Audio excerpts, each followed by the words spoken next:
visual with departing traffic, ready for departure. Golf Papa India, roger. Have a good flight.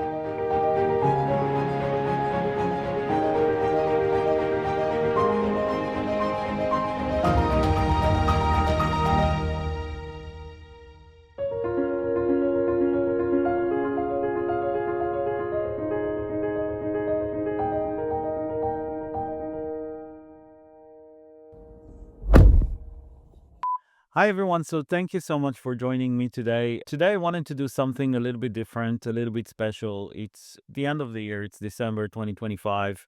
We're approaching the holidays. It's time of a lot of reflection, a lot of perspective, rethinking, reimagining what is happening. 2025 has been a crazy year. I mean, probably the most intense we've had so far. On the one hand, we've had massive, incredible technological advancements. You can do things today that we just couldn't imagine 2 or 3 years ago. There's a lot of growth happening everywhere. There's massive, massive opportunities. But at the same time, the macroeconomic situation is not great. It's putting a lot of pressure on people, on companies. It means that there's more layoffs happening right now than before, and people losing their jobs and having less job security. The job market is weird and there's less demand right now, which means that a lot of young professionals, they graduate university and they just cannot find a job in their profession. And a lot of other things. So if 2025 has been a great year for you, I'm here to celebrate with you. If 2025 has been a challenging year, I feel you, and I'm here to help, and that's the purpose of this video. So I wanted to do something a little bit different today. There are a lot of themes that emerge in my mentoring conversations, in my executive coaching, and I wanted to try and bring all of them together and tackle them head on. But I wanted to do it in a slightly different way today. I think that this conversation needs a little bit more perspective, and personally for me, there's nothing that gives me more perspective than flying. So I wanted to create this moment and share it with you. I wanted to invite you to come fly with me. I'm going to Denham right now. I'm going to pick up the helicopter. We're going to go to the English countryside. And I'll try and share some of these thoughts along the way so we can enjoy the flight together, and hopefully you will find some inspiration in some of those things. And if you stick till the end, one thing I promise you is I'm going to give you a few actionable things that every data professional should be doing right now to secure and boost their careers. And at this time of reflection, I hope that these things will make a difference for you as they do for me. So yeah, let's go. Let's see what happens. We have that traffic in sight, number one. Alright, so we're here at Denham on the ground. We've just started our helicopter. We're gonna take a couple of minutes just to warm the engine up, get the traffic information, and then we'll be on the go. The clutch light is out, so we're going to increase the engine RPM to warm up the engine. And what we're looking at is the engine temperature gauges. We want to see them getting in the green range. It's the first flight of the day for this helicopter. The engine is starting cold, it's winter, so we need to be mindful of that.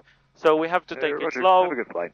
Yeah, so we have a beautiful winter day. I'll talk you through where we're going and what we're doing in a second. We're just gonna finish all the checks here on the ground, and then I'll also try and tell you a little bit about the flight and how these things work, how helicopters work. A lot of people are curious about that. They ask me all these questions.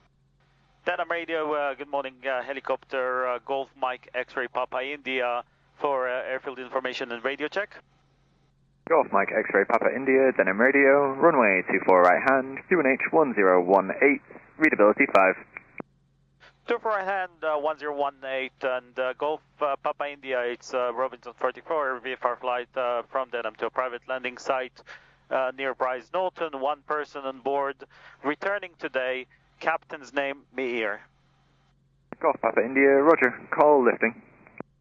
Papa India. Good, so we've talked to traffic controller. We've got the information we need about our takeoff, about departure. So that's good. We got it out of the way. The engine is now warm enough, so we're going to do a couple of checks on the ground before we get it to full power. So the first thing that we want to check is our magnetos. We have 2 of them. The other thing we're going to check is the hydraulics. I just want to make sure that I can turn them off if I need to, which I can. I can feel the resistance increasing. Now I'm going to turn it back on, so that's fine. So now we're going to check the needle split. I want to see that the rotor can Papa, roger. turn separately from the engine. Now we're going to bring the engine to full power. And we're going to check the low RPM light. So I'm going to bring it down to about 97, and I want to see that the light comes off and I get both a visual and audio alarm. And Golf Mike X-ray Papa India. Golf Papa India, roger, thank you. Okay, so let's go. So what we're going to do now is I'm gradually and very gently going to increase the collective, and gradually the main rotor is taking away all of my weight. We're becoming lighter and lighter and lighter to the point Golf that Papa, roger, we can just can I get the cloud base? increase that noise? and go up. So we're flying. 1,900 over Aviation. Just move back a little bit.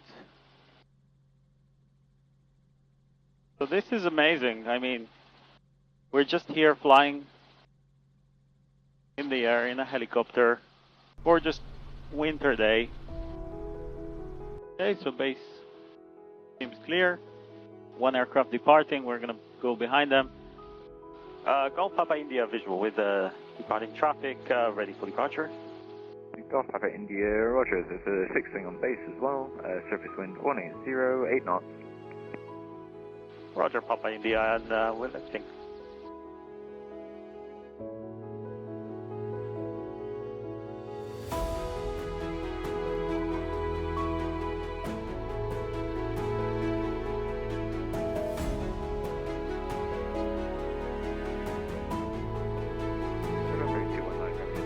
Roger, runway 24 right hand, Aviation 1018, readability 5.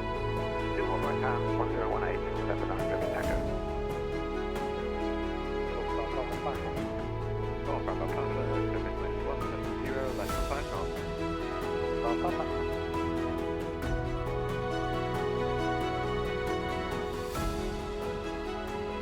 So we've got 3 greens, 2 fuels, no lights.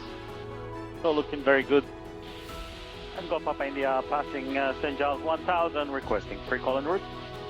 Golf Papa India, roger, have a good flight. Thank you, see you later.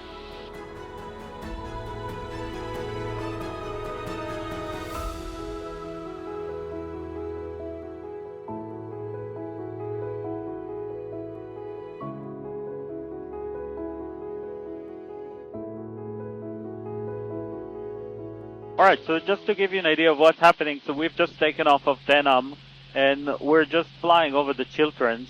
The Chilterns is an area that is designated as an area of outstanding natural beauty, and what it means is that it's a very beautiful place in simple terms. There are about 46 of those over the UK, and they're usually extremely beautiful from the Lake Districts up north and the Giant Causeway in Northern Ireland and places like that. So there are a bunch of places like that, and I don't know how much you can see around me, but it's a very hilly, beautiful place, a lot of nature, a lot of small little towns, everything is gorgeous.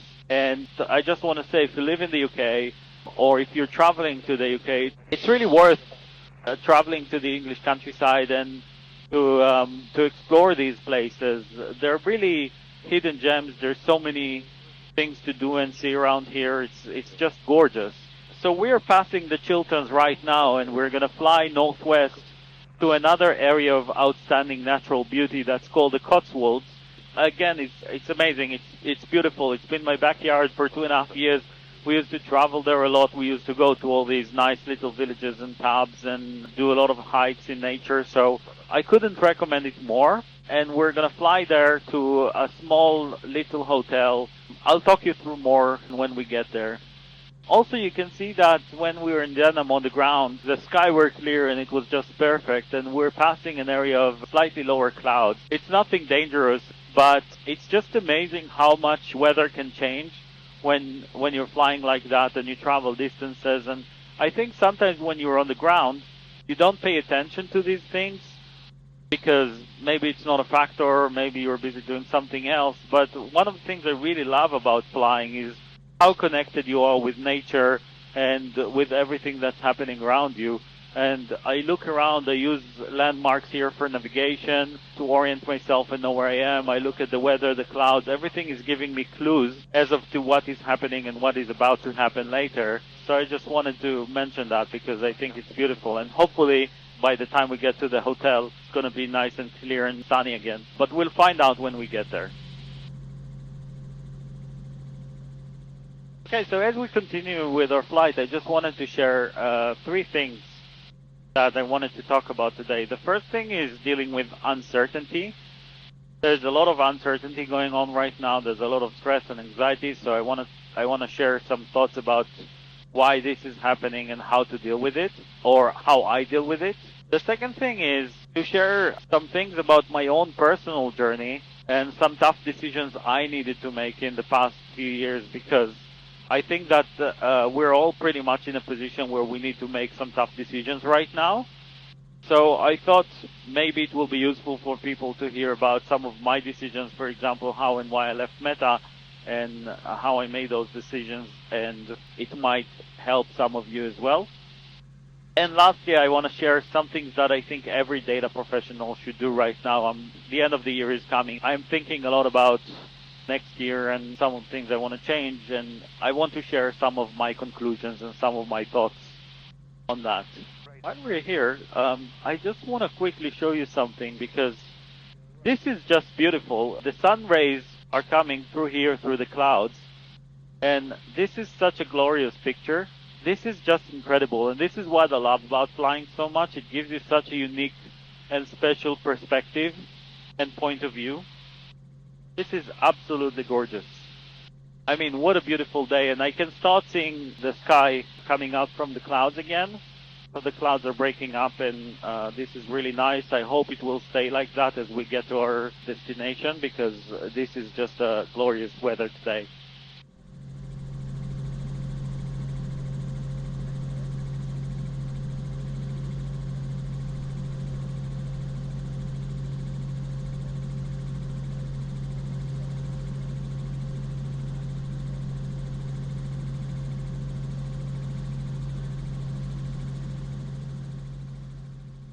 So let's talk about uncertainty for a moment.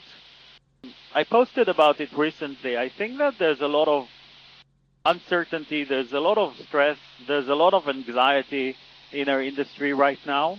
A lot of people are really worried that they're going to lose everything they have, they're going to lose their jobs, and I mean, I can really sympathize and understand where it's coming from. I also get a lot of questions along these lines from people about what should I do and what kind of decisions I should make, and how do I make those decisions if I don't know what is going to happen. So I want to start by saying what I think is happening, and then I'll share how I like to make these decisions. So what I think is really happening right now is basically 3 things, and we have to take a step back and put it into perspective to understand what and why is it happening and why now. So I think the first one is really tough macroeconomics environment. And if you look at the last few years with everything that's happening in the world right now, with the pandemic, with a lot of geopolitical changes and all of that, the macroeconomics are just not the best at the moment. And again, I'm not an economist. I'm not going to comment too much on that. But I think this is driving a lot of what we're seeing. It's driving a lot of companies being worried about revenue, tightening the belt, layoffs, and all of that. The second thing that is happening is that I think the contract between employers and employees have changed to some extent in the last few years. Trust has been broken to some extent, and we're still yet to see what is going to happen and how it's going to happen and how it will evolve. But this is really important, and I think that's also impacting a lot of people and creating a sense of insecurity. And the last thing is AI. I mean, that's the elephant in the room. We should acknowledge that. We are in the middle of probably the biggest technology transformation of our generation, and probably our lifetime, and probably our history. What we're seeing today is unprecedented in many ways. And while it's really, really exciting and it's creating so many new opportunities and so many new options for people, it's also scary. It's really, really scary, because we honestly don't know what is going to happen to us. So I just want to break it down point by point and talk about each one of those separately, while I still want to admire those clouds. I don't know if you can see them, and the sun rays coming out of them. It's just unbelievably beautiful. So let's break it down. Let's talk about macroeconomics for a second. And again, I'm not an economist. I'm not going to try and comment too much on that. But what happened is that during the pandemic, the U.S. central bank and a lot of other central banks basically lowered their interest rate down to zero. And what does it actually mean? So controlling the interest rates is one of the tools the central bank has to change the incentives and the market behaviors. So if borrowing money is expensive, it means that people don't borrow money, they don't buy houses, they don't invest in startups, they don't take risks. They're playing it a lot more conservative. And when borrowing money is very cheap, then a lot of people, a lot of companies are taking more risks. They buy houses, they invest, and they innovate, and they do all these things. And I think this is really important because what's happened is that the interest rates were so low for such a long period of time that it created certain types of behaviors, and now all of a sudden it's changing. And actually, it hasn't been such a long time. I think it was only a couple of years, from March 2020 to about March 2022, if I remember correctly. But during a time of pandemic, that is actually what gave many of us sense of safety and security. And that has changed. And that's really impacting a lot of what we're seeing now. I mean, companies that used to spend a lot of money are now playing it a lot more conservative. They're being more careful. They're tightening the belt. They're downsizing just because they feel like they have to. They won't be able to pay for everything that they do. So that's number one. The second thing is that I think the contract between employers and employees have changed. And what do I mean by that? So I think that for a long time, many workplaces were considered to be safe, and layoffs were not as prevalent, at least not in big tech, in our industry. And during the pandemic, everyone started working remotely, even in roles that I would have never thought people could do them from home, and people just work from home, and it worked very nicely. Our employers basically told us that this is the future of work, and this is how things are going to be from now on. Everybody were getting excited. People got used to spending more time at home with their families and spending time on hobbies and all of that. But then the pandemic was over, and many companies took a U-turn and said, no, actually it's not working, and some of that was due to lack of trust, some of that was due to other reasons. Now, whether remote working works or not is debatable. Okay, we can have our opinions, we can talk about it, but what I really think is that this kind of U-turn that a lot of companies made has created a lack of trust. And the last thing is, again, layoffs. I mentioned that, but I think that layoffs are making people feel more unsafe. They're making people feel like they don't have the job security. It's driving a lot of different behaviors. Because of that, I see a lot of people who are going into freelancing because they just don't want to tie themselves to one employer, and they don't want to be in a situation where they can get fired. So they say, okay, I'll be a freelancer, I'll find my own clients, I'll have my own projects, and nobody's going to fire me. That's not going to be an option. So that's number one. The second thing is that I see a lot of people who are building personal brands and creating side hustles and doing things on the side just to protect themselves as an insurance policy, really, so that if they, for some reason, need to stop working or they get laid off, so at least they have something else they've built that they can lean on, they have some sort of income or whatever. In some cases, these side hustles actually become a full-time job.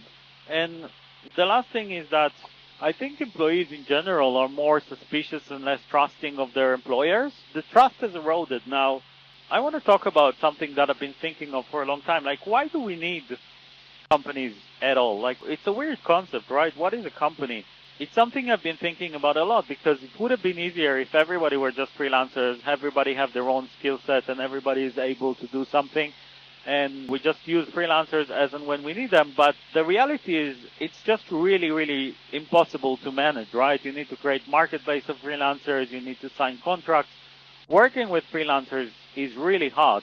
So the solution we came up with as a society is creating companies where we say, okay, I'm a company and I'm going to sign a contract with you where it's not about a specific scope. I'm just going to buy all of your time, and in return I'm going to pay you a generous salary every month. And there are some loosely defined expectations, but we'll manage your performance over time, make sure that you do the right things, and we'll figure out what to do with you in the ongoing.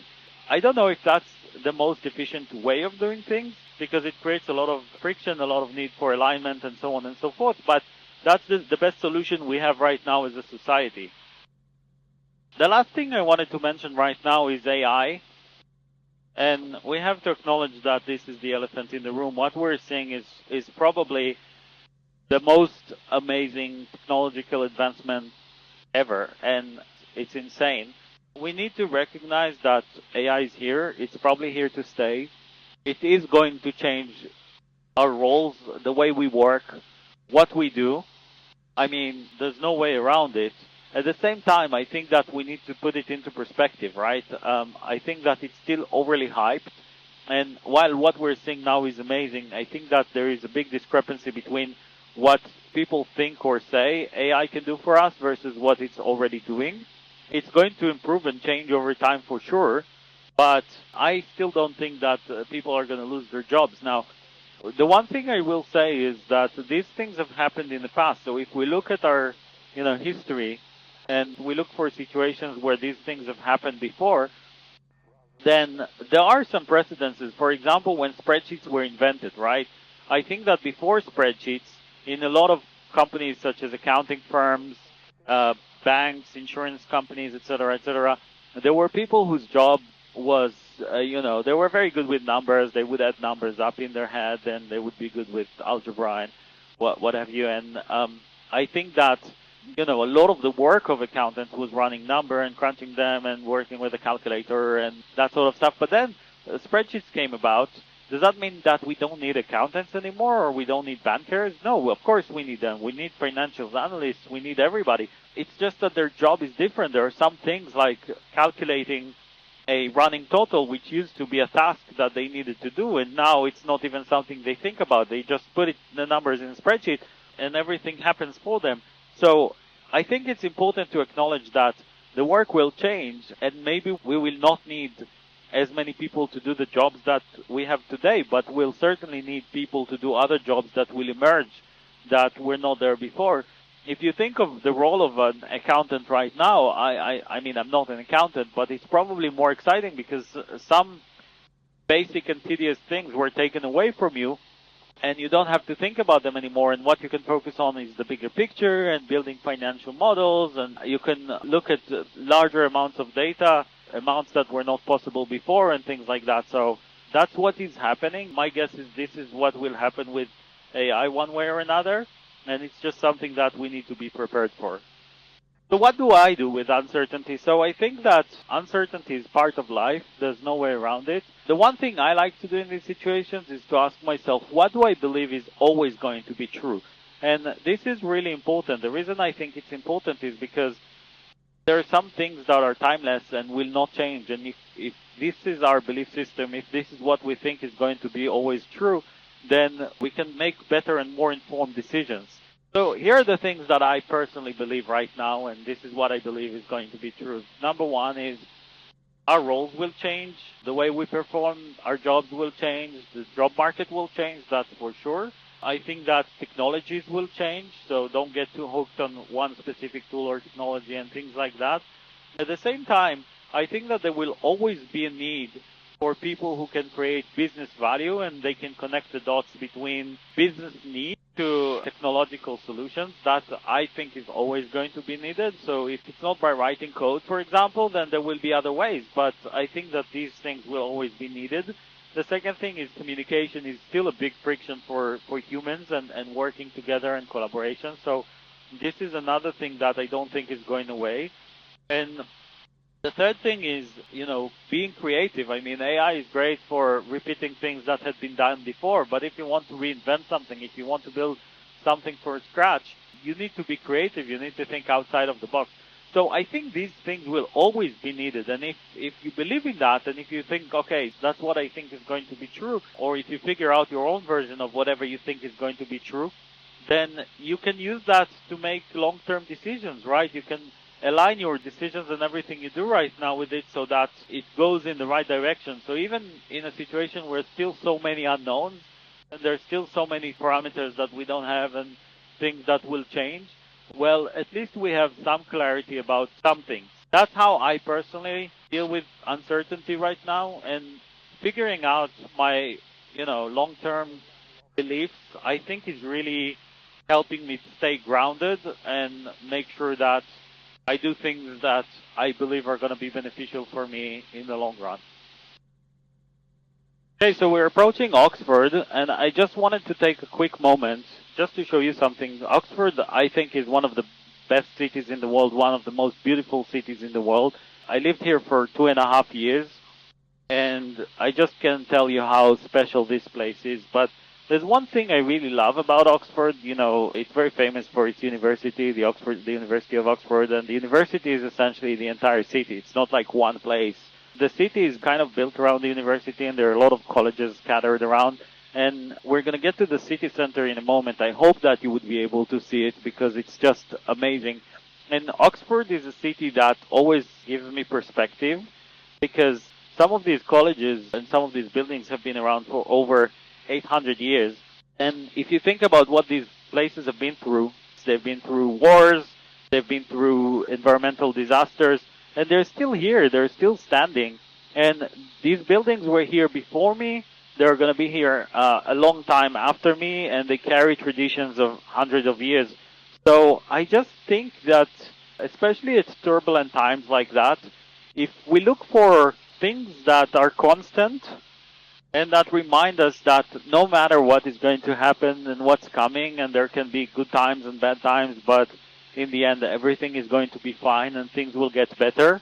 I think that's really important, and these kind of marks and these kind of reminders. So we're just over the city. I don't know if you can see it, but it's just incredible. And I have so many memories from this place. What an incredible place. I mean, we are so lucky to have access to places like this. What can I say? Wow. Amazing.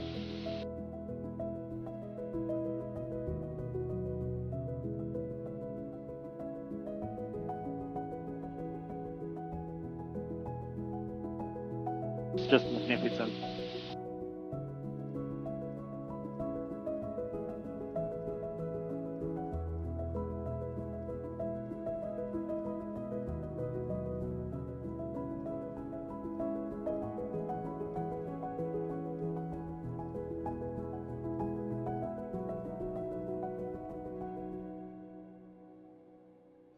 And Bryce, zone Golf Mike X-ray Papa India requesting zone entry.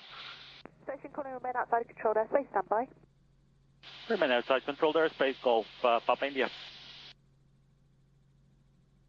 Golf Mike X-ray Papa India, pass your message. Golf Mike X-ray Papa India is a Robinson 44 and a VFR flight from Denham to a private landing site just north of Lechlade within your zone. Requesting entry via Farringdon to the north and to our landing site. Golf Papa India, roger, basic service, Hawk 3703. Basic service 3703, Golf Papa India. Golf Papa India, Bryce QNH1016, you're clear to enter Bryce controlled airspace en route to your private site near Lechlade, VSR, no altitude restrictions. 1016, clear to enter controlled airspace, VFR, no altitude restrictions, Golf Papa India, thanks. So just to give you an idea of what has just happened, there's a Royal Air Force base here, and the hotel we're going to is inside their zone, so I need to request their permission to enter, which I just did, and they've approved it, so we're good to go. I'm going to stay out of their zone just for a tiny bit more until I get to a small village called Farringdon, and from there I am going to turn to the north and find our hotel. So the hotel we're going to is a gorgeous English countryside estate. It sits on about 150 acres of land, and it's a place I really like going to. It's in the Cotswolds. We're already in the Cotswolds, by the way. I mentioned that it's an area of outstanding natural beauty, and this place is just incredible. I mean, they've managed to hit a really nice blend between the hotel and nature. It's a really nice place. It sits in a very quiet little village. It's got all the amenities you can want. They have a really nice restaurant. They have a nice bar. 3 greens, 2 fuels, no lights. Our flight is looking good so far. No major threats. Again, the sun rays are just incredible. Really out of this world. And Golf Papa India, just checking what's your wind right now. Golf Papa India, wind advice 180 knots. Roger, Golf Papa India. Okay, so we're overhead the hotel right now. I'm visual with it. I can see the landing spot. There's a guy waiting for us. There's no other threats or anything. There's plenty of space. We're just gonna establish ourselves on a low final approach. Give ourselves some space. We're gonna turn back in.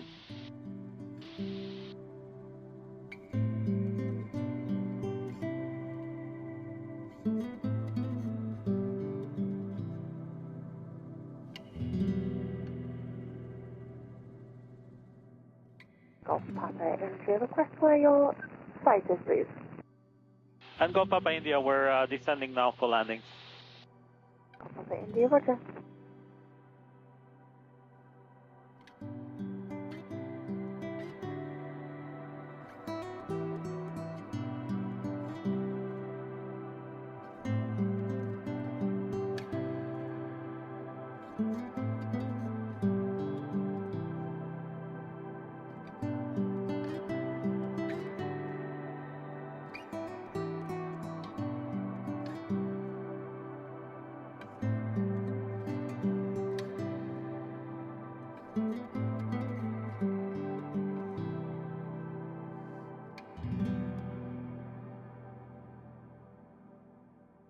Okay, so we've just landed, and we're gonna give the engine just another minute just to cool down. It's worked really, really hard. We don't want it to get a cool shock or anything like that, so we need to be very gentle with it. So we'll keep running it, but at a lower RPM setting, and let it just cool down naturally, and then we'll basically shut down the helicopter and get on our way. It's a beautiful winter day, as I said. Yeah, amazing. So we've shut down the engine. There's still a lot of inertia in the blades. They're still spinning very, very fast, so we want to give them a second just to slow down naturally. And as soon as they're completely detached from the engine, you see the clutch light is on now. So as soon as it's out, we'll basically just help them. We have a rotor brake, so we'll help them. Otherwise, we'll keep spinning for a very long time here. All right, so the clutch light is out.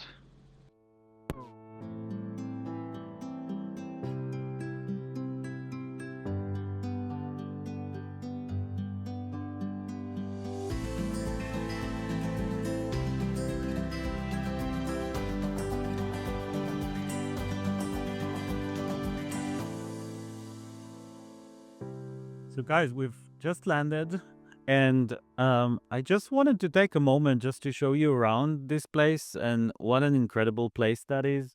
It's so quiet and peaceful, and we're in nature in the English countryside. It's just gorgeous, and I just want to recognize that what we did right now is something that humans have tried to do pretty much all throughout history, right? And it's unbelievable to think that only a century ago, the Wright brothers did their first flight in 1903. Just think of how much aviation has changed the world and how much flying has changed the world. It made the world so much smaller. It connected people all around the world. It's changed our economy and how we do business. I'm just so grateful to live at a time that humans can fly. And, you know, this has been a long time dream of mine to be able to do that. And I'm just so glad to be here right now.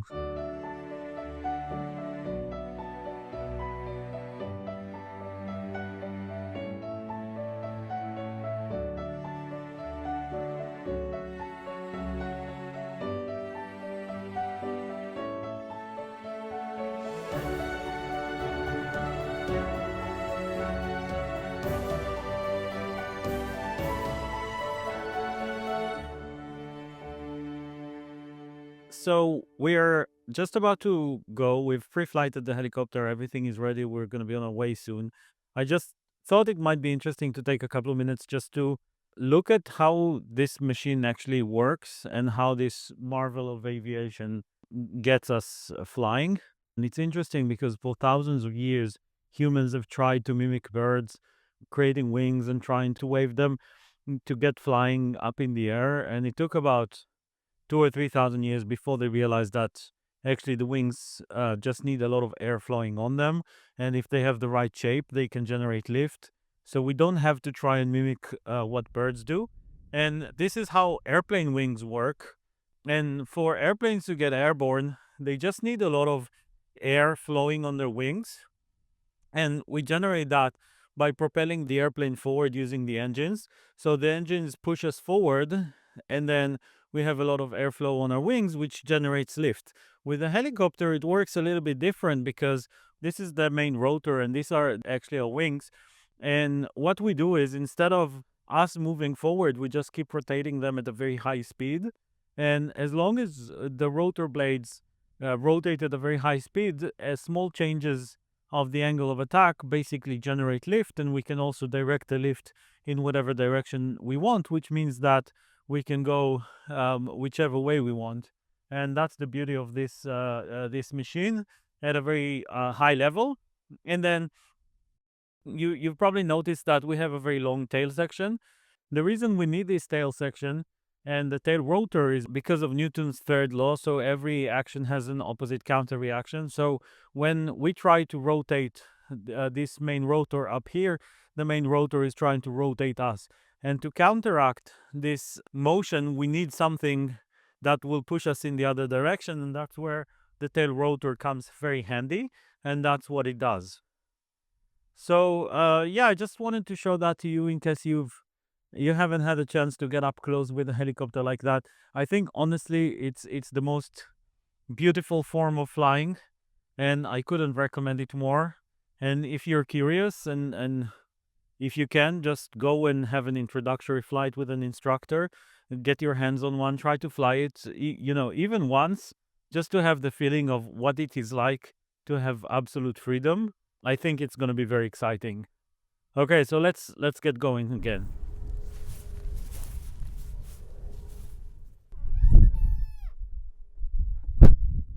Hey, so I promised I would share some of the tough decisions I needed to make recently in case it helps anyone else with their decisions. So as you know, my last job, I been director of data engineering at Meta. I've been there for 6.5 years and I absolutely loved it. I have great things to say about my time and experience in that company.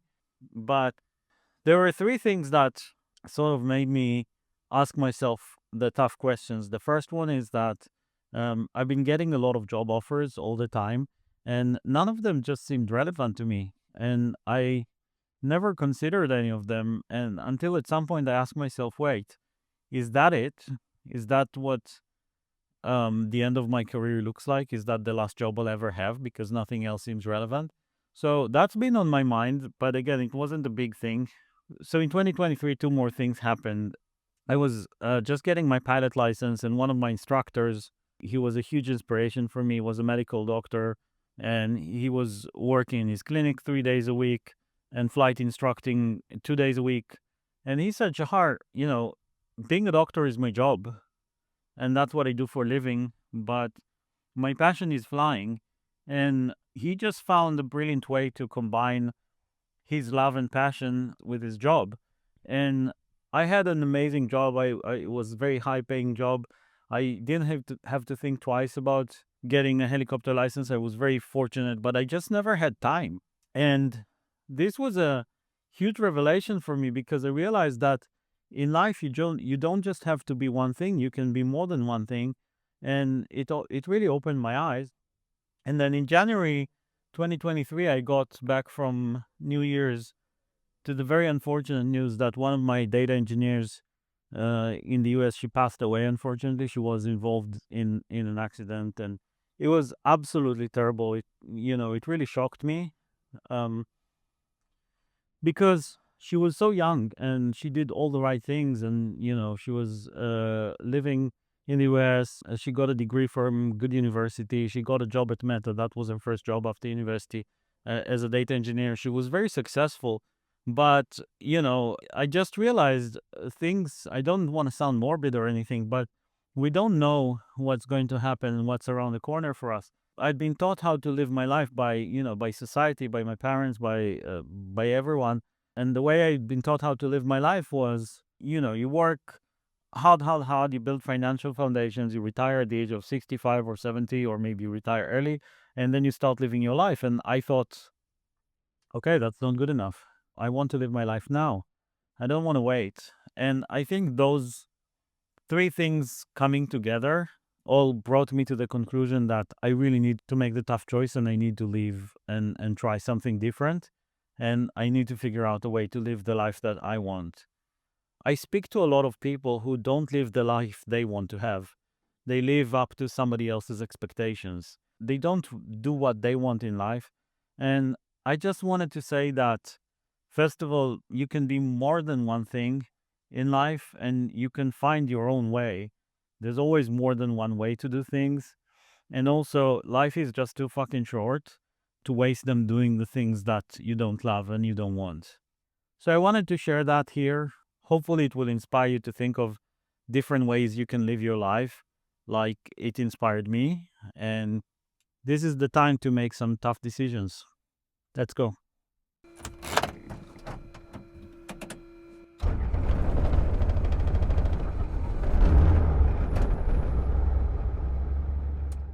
So we are back, and as I promised, I wanted to share a few ideas for things that every data professional should be doing right now. These ideas have been very transformative for me personally, and I hope they will be for you too. And there's no better time to start implementing these things than now. So, the four things I'm going to talk about are: stop thinking like an employee, understand the business like nobody else, and make yourself irreplaceable. Learn how to communicate and lead because these are timeless skills. And lastly, don't leave your career to chance. You need to take control, reflect, and make a plan. So let's break it down. First, don't think like an employee. So here's the thing, right? When you buy somebody else's time, then you can replace them with other people. In most companies, between 90 to 95% of people are replaceable. Some of them are more than others. In some cases, it's going to be a little bit painful. And when people leave, you lose some knowledge and it needs to be rebuilt. But by and large, most people, when they leave the company, that's not a game over for the company.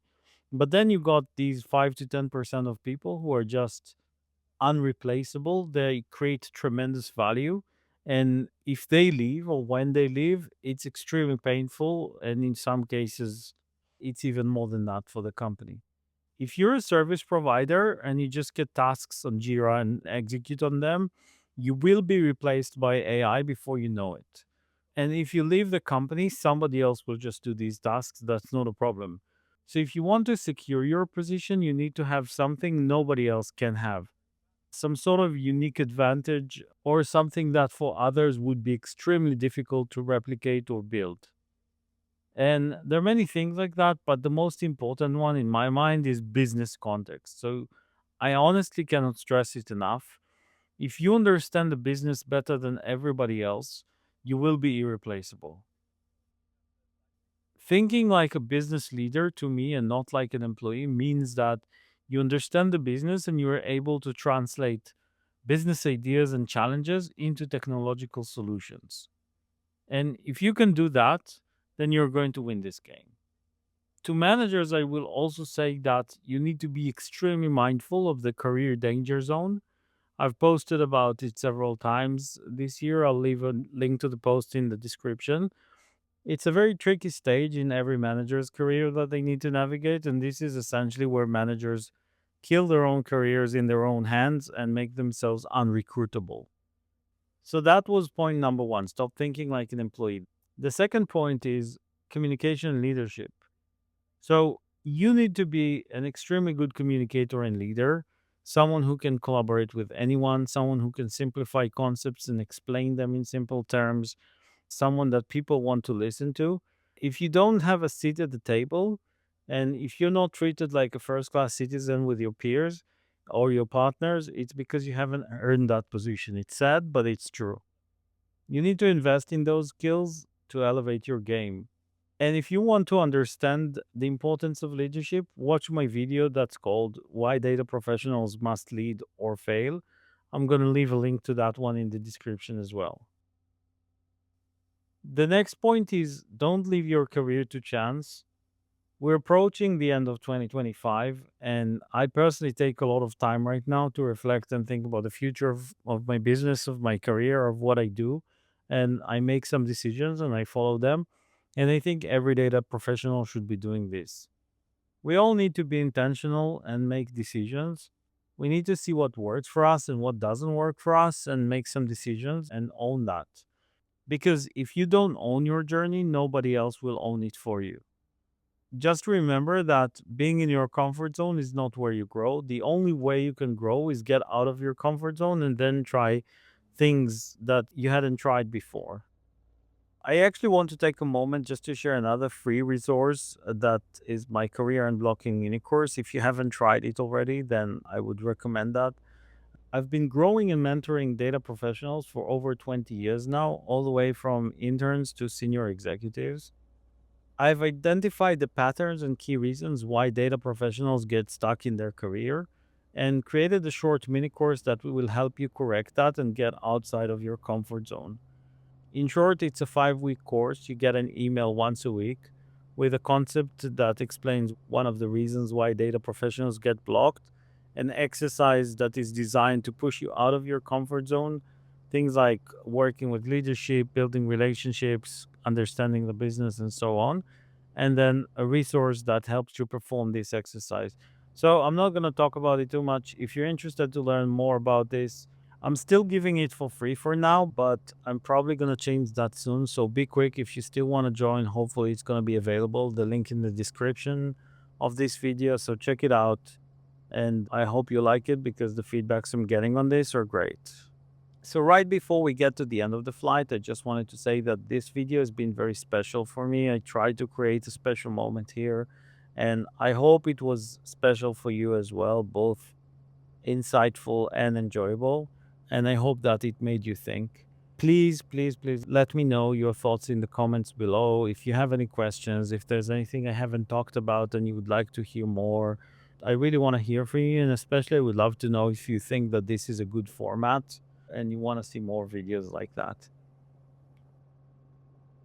As I said, 2025 has been a very special and intense year for many of us, but I just wanted to finish it on a high note. So if this video helped you in anything or it gave you hope or inspiration, then I feel like I've achieved something today. I would like to thank all of you for sharing this moment with me and for being part of my community and for my channel and for trusting me with your time, because that's the most valuable thing that you have. I wanted to thank everybody who participated in the videos I uploaded and who was part of my career unblocking community. And I also wanted to thank Maria, my editor, who takes these raw videos and turns them into piece of art. I couldn't do it without you. And that's it. Now let's get this helicopter back on the ground. Please don't forget to like and subscribe if you want to support my channel. Let me know how I can help more. And I wish you happy holidays, wonderful year, whatever you celebrate. And let's make 2026 our best year so far. Thank you.